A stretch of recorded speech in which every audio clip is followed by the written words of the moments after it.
Hi, this is Michael, and once again looking at the Aussie dollar just for an update on the price action. So obviously we saw a move up and then a move back down. So at this stage, it might be easy to assume that we've seen a reversal and this is not going to continue higher or something.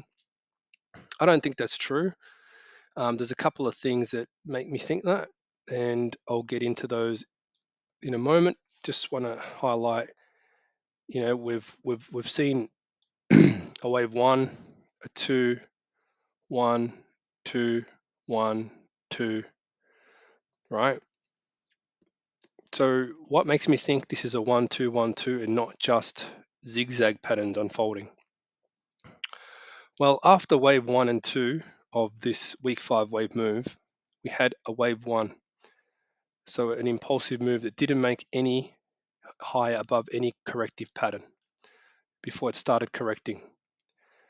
So we saw A, B, C, D, E, and then we saw one that also didn't make a high above the previous corrective patterns. So that then corrected, A, B, C, D, E down to my last video where I spoke about this move going up. Okay, so that being said, I want to touch a bit closer now. So excuse me for the small degree. So here, once we saw that move up, right, we still never saw the the five wave move make a high above the previous corrective patterns. Okay, so this there provides a clue to me.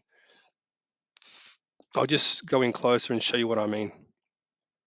So I did talk about these levels that Aussie dollar will find hard to break, right? That was the line here, the gray line, and also this area here from the gap that I showed you.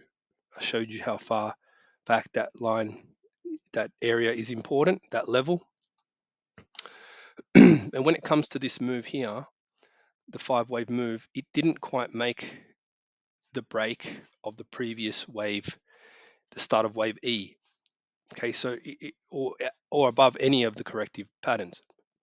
Not to mention that the previous move also wasn't a five wave move to the high.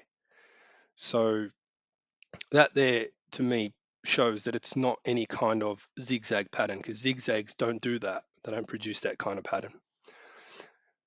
Right. So in saying that, it looks like we subdivided once again to another 1 2 pattern. Okay, so I could be wrong. Hey, of course I could be wrong. But if you take a look at the RSI, you'll see that basically the third wave was the strongest part of that move, and then we had a weaker wave five, or yeah, just below it. So right there, we saw the beginning of an A, or highlight this, an A, B, C, D, and then we saw this five wave move E down to 0.618 of the move measured from the top of that five wave move. Okay, so if I was to put yet another label in here, I'd just make it white for the example. Okay, and then A, B,